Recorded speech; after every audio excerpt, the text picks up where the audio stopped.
Bien, vamos a conversar con el constituyente Francisco Torrealba, además integrante, militante y dirigente del Partido Socialista Unido de Venezuela. Bueno, temas de tensión, Francisco, momentos difíciles, una situación de verdad que coloca al país en crispación. ¿Cuál crees tú que pueda ser el corolario de todo esto? Porque por una parte, iniciativas de grupos de la oposición, iniciativas también internacionales, de Estados Unidos, de la Unión Europea, y el gobierno responde también bajo los argumentos que, por ejemplo, con la ayuda humanitaria lo que es un propósito intervencionista, injerencista y como último capítulo una invasión militar. Bueno, mira, yo comienzo por decirle a ti y a todos los usuarios y usuarias que nos sintonizan a esta hora que soy parte de la gran mayoría, de la amplísima mayoría de venezolanos y venezolanas que creemos en que la salida no es una confrontación armada fratricida entre venezolanos y venezolanas, ni tampoco una invasión o una intervención militar. Yo soy de los convencidos en que es posible, mediante el diálogo, mediante el respeto, mediante la tolerancia que debemos tenernos entre nosotros los venezolanos y las venezolanas, llegar a los espacios de acuerdo donde se pongan por delante los intereses del país y donde podamos definir una agenda común que lleve a los venezolanos y venezolanas a la situación de tranquilidad y de paz que le ha sido negada durante los últimos tiempos, producto de múltiples situaciones, múltiples razones. Las más recientes, bueno, las conoce todo el mundo, una amenaza constante del presidente Donald Trump con invadir, con intervenir militarmente para imponer a una persona por la que nadie ha votado, para imponer a una persona que está saliéndose también del juego democrático y constitucional, porque pretende ser presidente sin que haya un proceso electoral. Un asunto que nosotros en Venezuela no estamos dispuestos a aceptar porque aquí nos acostumbramos a escoger a los presidentes mediante elecciones universales, directas y secretas, las mismas que ocurrieron el 20 de mayo del año 2018 para darle un segundo periodo a el compatriota bolivariano, trabajador, presidente y comandante en jefe Nicolás Maduro Moros. Ahora, ¿qué hacer? ¿Cómo pudiera hacer ese diálogo? Porque de un lado, y lo ha reiterado en forma particular Maduro, habla diálogo, negociación, proceso de paz, entendimiento, pero ¿de qué forma y bajo qué condiciones? Porque la oposición dice, bueno, ya tuvimos una experiencia, no oportunidades, República Dominicana, no se cumplieron los acuerdos, no llegamos al consenso necesario, entonces hay que enfrentar la crisis nacional. La crisis nacional es evidente, no la podemos ocultar, es una crisis política, económica y social. O sea, dialogar sobre qué bases. Tal vez la oposición plantea elecciones presidenciales y factores internacionales, elecciones presidenciales, pero el gobierno no lo acepta. Mira, yo quiero decirte que la verdad es que es muy lamentable que haya gente que ya no está en nuestro país, que desde el exterior esté llamando a que se produzcan los desenlaces que la mayoría de los venezolanos no quiere. Cuando digo la mayoría de los venezolanos, puedo decirte que hablo de la casi totalidad del chavismo y casi totalidad también de la oposición o de la derecha venezolana, porque los estudios de opinión han demostrado que aquí nadie está de acuerdo con que haya salida del escenario de la violencia no es deseable. Pero es muy lamentable que quienes marquen la pauta no estén en nuestro país. Es muy lamentable que quienes llamen al no diálogo no estén en nuestro país.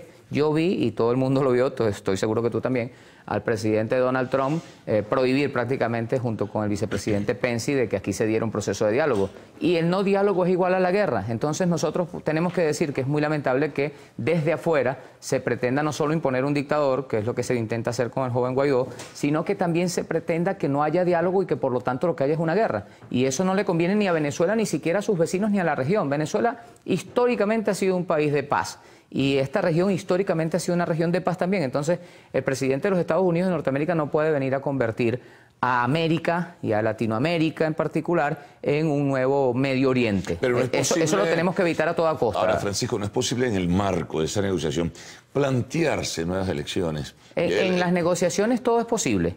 En las negociaciones, lo sabemos nosotros los que somos dirigentes sindicales, que en medio de una negociación no simplemente no existen los puntos de honor, simplemente se establecen algunas reglas. En nuestro caso las reglas están claramente establecidas, es la Constitución de la República Bolivariana de Venezuela, manoseada por algunos para fines personales o políticos particulares y respetada por la mayoría. Respetada por la mayoría. Eso significa que la mayoría está de acuerdo con que todas las salidas se den dentro del marco de la Constitución, en apego y respeto a lo que allí está establecido y en apego y respeto a nuestro sistema, al que defendemos, a la democracia, al respeto a la voluntad de la mayoría. Regla de oro de la democracia. Si hay aquí alguien que quiera llegar a ser presidente de la República, en su momento tendrá que postularse y en su momento tendrá que obtener votos. De otra manera, no lo vamos a aceptar. Lo digo desde la perspectiva de los trabajadores, que estamos dispuestos a hacer lo que sea necesario para luchar contra una nueva dictadura. Da la impresión que ese juego estaría trancado dentro del escenario que planteas, porque los opositores, o por lo menos los que son o los que están a la vanguardia de todo este movimiento, no aceptan sino elecciones presidenciales, consideran ilegítimas, fraudulentas, las del 20 de mayo, el gobierno responde, bueno, ahí votó gente que votó por Maduro y gente que votó por los otros candidatos que se incorporaron. Refuta la oposición, es que no participaron la mayoría de los líderes, otros estaban fuera del país en el exilio, otros estaban inhabilitados. Entonces, es un juego de estira y encoge al que parece no se va a llegar nunca a ningún acuerdo. Bueno, es porque precisamente, yo te repito de nuevo, es muy lamentable que quien marque las reglas de la oposición en Venezuela no sea la oposición venezolana, sino que quien marque las reglas en la oposición de Venezuela sea el presidente de los Estados Unidos de Norteamérica, Donald Trump, que hace muy poco por ocuparse de sus asuntos internos y hace bastante la tiene, como decimos en coloquial criollo, la tiene cogida con Venezuela. El presidente Donald Trump no termina de entender que nosotros estamos dispuestos a defender nuestra dignidad y nuestra soberanía, que nosotros somos demócratas convencidos, lo es el presidente Maduro y lo somos los que seguimos sus políticas. Y como demócratas convencidos no estamos dispuestos a permitir que el presidente se escoja desde la Casa Blanca. Queremos seguirlo escogiendo desde la República Bolivariana de Venezuela entre los venezolanos y las venezolanas. Ahora fíjate, antes de irnos a la pausa, Francisco, está otra postura que es diferente a la postura a lo mejor vertical, ruda, en ocasiones con un discurso pues feroz como el de Trump. Está la postura de la Unión Europea.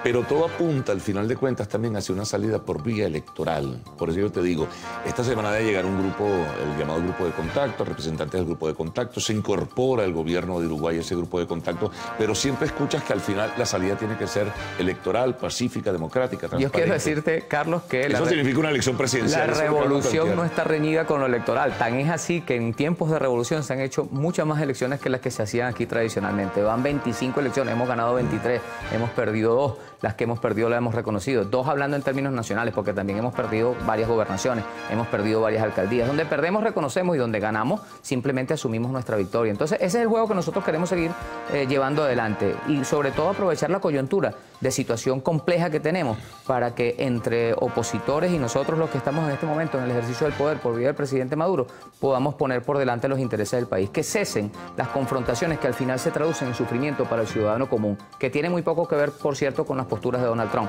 y que tiene además mucho que ver, eso sí, con la defensa de su país, porque a nosotros nos duele este país. Bueno, hagamos una pausa, Francisco. Vamos a retornar enseguida con Francisco Torrealba, constituyente.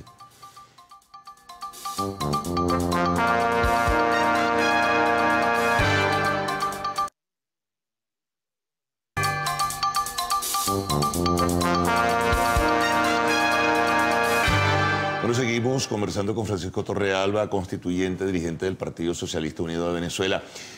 Francisco, esta semana culmina el sábado 23 de febrero con el nivel de expectativa de qué es lo que va a ocurrir con la ayuda humanitaria. Guaidó ha anunciado va porque sí o sí, si no es el 23, el 24. Por otra parte, bueno, ya en otro escenario hay la convocatoria de un concierto en Cúcuta con artistas internacionales muy conocidos y famosos. Venezuela ha respondido, el gobierno de Venezuela también, con un concierto y una distribución de cajas CLAP. Hay una especie de pugilato, ¿no? Es parte de la controversia y de la estrategia política. Ahora, ¿pero qué puede pasar si esa ayuda humanitaria a partir del 23 no llega a territorio venezolano? Bueno, mira, lo primero que nosotros tenemos que tener claro, muy claro, clarito, es que la ayuda humanitaria, para que pueda tener esa calificación de ayuda humanitaria, tiene que cumplir con algunos requisitos que estas cajas que están mandando de Estados Unidos, que posiblemente son las que sobraron de la guerra en Siria, que no terminaron porque se retiraron los Estados Unidos de Norteamérica, no cumplen, no llenan los extremos para llamarse ayuda humanitaria. Pero ahí pues está bien, yo digo solamente que si quieren ayudar, las ayudas son bienvenidas, pero la principal ayuda que necesita nuestro país es que cese el bloqueo genocida. Si a ti como país te permiten que tú con tus propias riquezas que generas con la exportación de tus productos puedas adquirir en el mercado los productos o los bienes de consumo masivo y primera necesidad que no tienes en tu país, eso sería lo primero, que sería una extraordinaria ayuda humanitaria. Si no una donación de 20 millones, sino que te permitan usar los 30.000 millones que te tienen congelados y que no te roben tus activos, porque nosotros nos están robando en nuestras narices.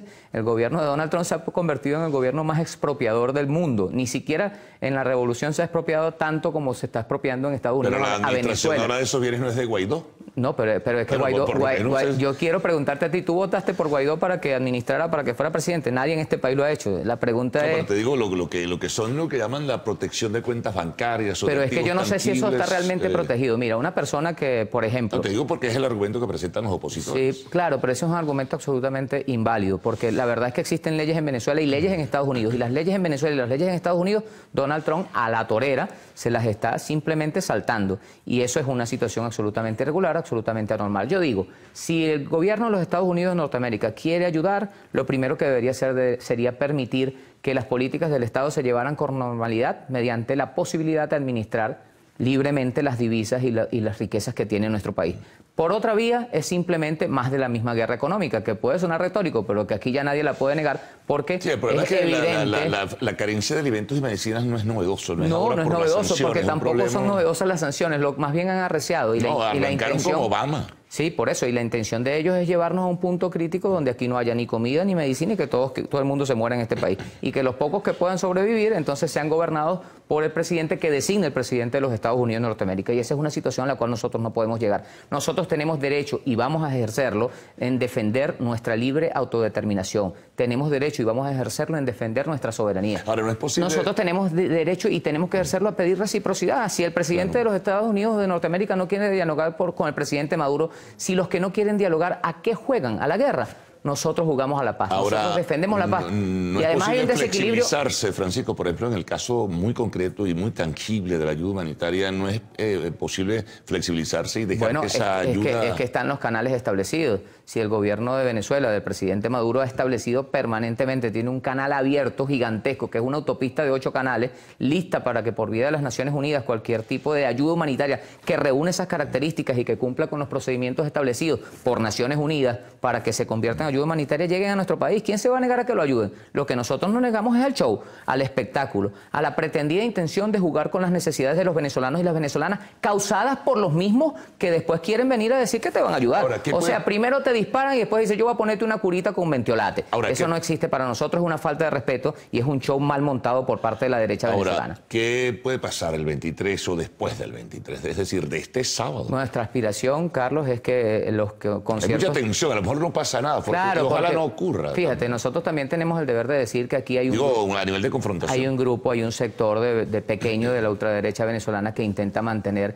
en una especie de psicoterror permanente a la sociedad venezolana. Ponen una fecha, ponen otra fecha, ponen otra fecha, y fecha tras fecha van diciéndote que mañana va a ocurrir un desastre. Fecha tras fecha van diciéndote mañana llegan los marines. Fecha tras fecha mañana vamos a liquidarte, porque hasta amenaza de muerte obviamente están incluidas en el marco de una propuesta de confrontación bélica. Desequilibrada absolutamente, porque Venezuela no tiene cómo ir a una guerra en igualdad de condiciones con Estados Unidos. Por eso nosotros somos un país de paz. La guerra y eso asusta, ¿no? Por eso, entonces, pero es que hay gente que quiere mantener al pueblo asustado. Nosotros no podemos permitir eso. Después del 23 de enero, bueno, que cada quien vaya... De febrero, sábado. Es que son tantas fechas, por eso, después del 23 de febrero, que cada quien vaya a sus conciertos, que Venezuela pueda seguir en paz y que ojalá Dios permita, más temprano que tarde, el presidente Trump le dé permiso a la derecha para que dialogue y en medio del diálogo que se hagan las concesiones, hermano. Te repito, la revolución no está reñida con la participación, con la democracia. Claro, y ahí está el marco legal, la Constitución.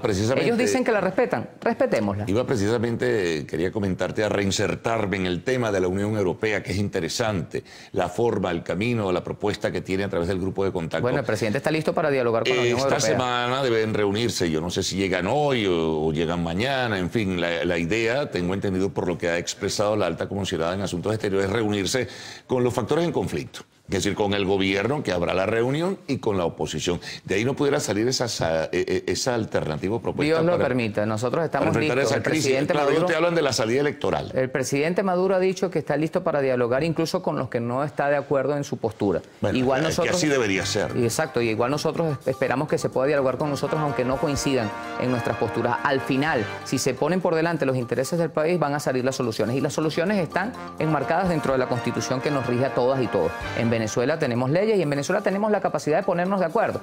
Está muy mal que la derecha le haya endosado su representación a la Casa Blanca. Nosotros esperamos que la derecha recupere su propia libertad de expresarse y que no lo dirijan como marionetas, como títeres desde Washington, desde el Salón Oval. Bueno, gracias por todos tus comentarios y bueno, vamos a ver. Gracias a ti por la invitación. ¿Cómo transita, Francisco? Dios quiera que todo en paz. A eso estamos apostando. Pues muy bien. Bueno, nos vamos a una pausa, amigos. Al regreso, arte y espectáculos en Lo Actual.